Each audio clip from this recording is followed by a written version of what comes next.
इस वक्त जो पीपल्स पार्टी और नून लीग की सिचुएशन है, टू बी ऑनेस्ट, वो ये है, damned if you do damned if you don't.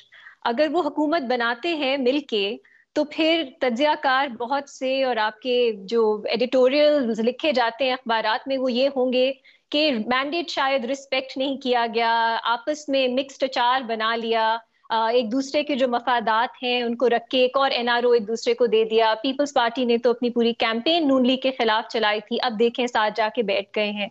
अगर वो नहीं बनाते तो फिर ये होगा कि मुल्क के मफादात जो हैं उन्हें पीछे रखा, अपने सियासी मफादात को आगे रखा, मुल्क को और मजीद अनसर्टनिटी में धकेल दिया। बिल्कुल लचक नहीं दिखाई नून लीग ने, पीपल्स पार्टी ने बहुत ग्रीड का मुजाहिरा किया। तो मेरा ख्याल है ये सिचुएशन ऐसी है, आप किसी भी तरह इंटरप्रेट कर सकते हैं। और ये मैं देख रही हूँ जब से इलेक्शंस हुए हैं, जो एक्सपेक्टेशंस हैं या डिमांड्स हैं इन दो पार्टीज से, उनमें बहुत कॉन्ट्रडिक्शन नजर आती है। शुरू में क्रिटिसिज्म ही इस चीज पे था कि ये दोनों क्यों बातचीत कर रहे हैं हुकूमत बनाने के लिए, जबकि अवाम ने मैंडेट तो पीटीआई को दिया है और पीटीआई को पहला हक मिलना चाहिए कि वो हुकूमत बनाए। अब वही लोग ये मुतालबा कर रहे हैं कि अभी तो इकोनॉमिक सिचुएशन मजीद बदतर होती जा रही है और अभी तक कोई सर्टेनिटी सामने नहीं आ रही कि ये क्या पावर शेयरिंग फॉर्मूला होगा, ये दोनों कैसे हुकूमत बनाएंगे। तो मुझे एक्चुअली समझ नहीं आती कि इस वक्त हम क्या एक्सपेक्ट कर रहे हैं पॉलिटिकल पार्टीज से।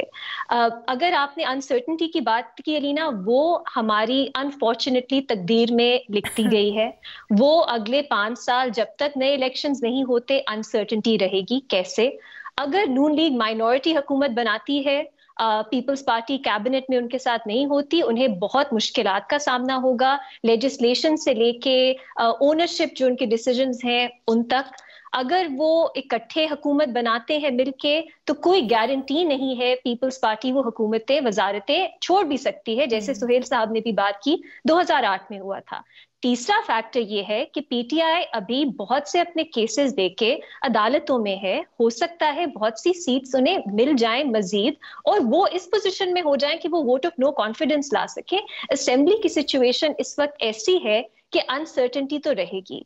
तो मेरी नजर में पॉलिटिकल पार्टीज इस वक्त कोशिश करेंगी कि वो एक ऐसी डील स्ट्राइक करें जो उनके सियासी मफादात जो है सामने रख के वो उसके लिए बेहतर हो। क्योंकि मुल्क में फिर जो भी फैसला किया जाए उसको सिंसेरिटी से निभाया जाए, चाहे वो माइनॉरिटी गवर्नमेंट हो, हम्म। चाहे वो एक कोलिशन गवर्नमेंट हो, या चाहे वो एक नेशनल गवर्नमेंट हो। उसको सिंसेरिटी से आपने निभाना है ताकि मजीद मुश्किलात मुल्क के लिए ना आए। लेकिन मेरा ख्याल है जो हमारी एक्सपेक्टेशंस हैं वो सब पार्टी से एक बराबर होनी चाहिए। हम किसी एक पे ज्यादा ओनस नहीं डाल सकते क्योंकि मैंडेट ही ऐसा मिला है। पीटीआई की एक बहुत दिलचस्प सिचुएशन है क्योंकि शुरू में बहुत से हमारे डेमोक्रेटिक लोग जो डेमोक्रेटिक माइंडसेट रखते हैं वो कह रहे थे पीटीआई हुकूमत बनाए, और तनकीद ही नून लीग और पीपल्स पार्टी पे हो रही थी कि वो पहला कदम क्यों ले रहे हैं, पीटीआई को बनाने दे। अब पीटीआई कह रही है उन्होंने नहीं बनाना। वो कह रहे हैं कि जब तक उनकी सीट्स का मामला क्लियर नहीं होता वो हम्म। क्यों बैठे उन लोगों के साथ जिन्होंने उनकी सीट्स चोरी की। अब ये मुझे फ्रैंकली, अगर हमने कहना है कि कौमी मफाद के लिए पार्टीज को काम करना चाहिए, मुझे तो ये कौमी मफाद में नहीं लगता। पीटीआई के लिए क्या ये बेहतर नहीं होगा कि वो अपनी जो लीगल बैटल है वो साथ साथ लेके चलें, और फिलहाल जो हुकूमत साजी का प्रोसेस है उसमें अपना एक हिस्सा डालें। लेकिन वो ये नहीं कर रहे क्योंकि ऑफ कोर्स उनको भी अपने जो वोटर्स हैं, उनके जो उन्होंने पूरा एक बयानिया बनाया हुआ है कि वो स्टेटस को के खिलाफ हैं, ये पार्टीज एस्टैब्लिशमेंट सब स्टेटस को हैं, और वो सिर्फ एक मेजॉरिटी हुकूमत ही बनाएंगे। जो उनको मैंडेट मिला है वो एक ही एब्सोल्यूटिस्ट मैक्सिमलिस्ट पोजीशन ले रहे हैं। तो शायद मुतालबा उनसे भी करना चाहिए कि क्या इस वक्त ये मुल्क के इंटरेस्ट में है।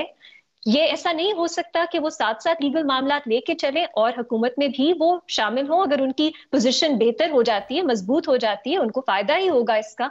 लेकिन क्या अपने आप को इस पूरे अमल से हम्म। बाहर रख के क्या वो अचीव कर रहे हैं? तो मेरा ख्याल है ये एक इस तरह की मुश्किल सिचुएशन है। सर्टेनिटी तो नहीं आएगी, लेकिन पॉलिटिकल पार्टीज को ये सियासत का वक्त होता है। रीना, एक आखिरी बात मैं करूंगी, मैं बहुत सुनती हूँ रिस्पेक्ट द मैंडेट, वोटिंग की हद तक ऑफ कोर्स जो अवाम जिसको वोट करे उसको ट्रांसलेट होना चाहिए। जो ईसीपी जो कंस्टिट्यूएंसीज में हम्म। नोटिफिकेशंस हम्म। जारी करती है कि कौन जीता, इस हद तक रिस्पेक्ट द मैंडेट। लेकिन उसके बाद हमारी एक डायरेक्ट डेमोक्रेसी तो नहीं है, हमारी एक कॉन्स्टिट्यूशनल डेमोक्रेसी है। हुकूमत किस तरह बनती है, उसके जो रूल्स हैं, प्रोसीजर्स हैं, वो आइन में दिए गए हैं, नेशनल असेंबली के रूल्स में दिए गए हैं।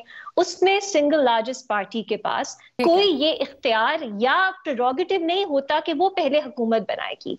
उसमें यही वक्त होता है हुकूमत साजी का जो सबसे ज्यादा पॉलिटिक्स का वक्त होता है। तो मेरा ख्याल है हमें सब्र करना चाहिए और देखना चाहिए कि पार्टीज किस तरह निगोशिएट करती हैं। ये ऐसी सिचुएशन है, सभी निगोशिएट कर रहे हैं, लेकिन अपनी एक्सपेक्टेशंस एक बराबर रखनी चाहिए। ये नहीं हो सकता कि कुछ पार्टीज को हम ये लीवे दें कि वो अपने वोटर्स, सपोर्टर्स, अपना नैरेटिव है उस पे सियासत करें, और कुछ पार्टीज हैं वो जो है वो मुल्क के मफाद में करें और वो अपनी पॉलिटिक्स को सैक्रिफाइस करें क्योंकि मुल्क के मफाद में ये है। अपनी एक्सपेक्टेशंस मेरा ख्याल है एक बराबर रखनी चाहिए सब पर आपको ये तासुर आपको क्यों है कि नून लीग और पीपल्स पार्टी से मुख्तलिफ एक्सपेक्टेशंस है और पाकिस्तान तहरीक इंसाफ से दूसरी? अलीना, आप ना सब अखबारात जो हमारे मेजर हैं उनके एडिटोरियल्स उठा के देखें और आप देखें कि वो किससे मुतालबा कर रहे हैं। नून लीग से सबसे ज्यादा मुतालबा हो रहा है कि लचक दिखाएं, आप कॉम्प्रोमाइज करें, मिलके लोगों को लेके चले। फिर पीपल्स पार्टी से हो रहा है कि आप जो हैं बहुत ग्रीडी हो रहे हैं, आप थोड़ी आप लचक दिखाएं। लेकिन मुझे समझ नहीं आती इसमें पीटीआई कहाँ है, क्योंकि वो सिंगल लार्जेस्ट पार्टी, मैं तो उन्हें कहूंगी वो पॉलिटिकल पार्टी है, मेरी नजर में सिंगल लार्जेस्ट पार्टी है वो इस पूरे अमल में कहाँ है? अगर अवाम ने उन्हें वोट दिया है तो वो उसका रिस्पेक्ट क्या पॉलिटिकल पार्टीज को नहीं करना चाहिए? Should political parties not respect the mandate given to them? आपको लग रहा है कि पाकिस्तान तहरीक इंसाफ अपने आप को दिए गए मैंडेट की रिस्पेक्ट नहीं कर रही? मेरा सवाल है लीना, क्योंकि उन सब वोट्स का क्या होगा?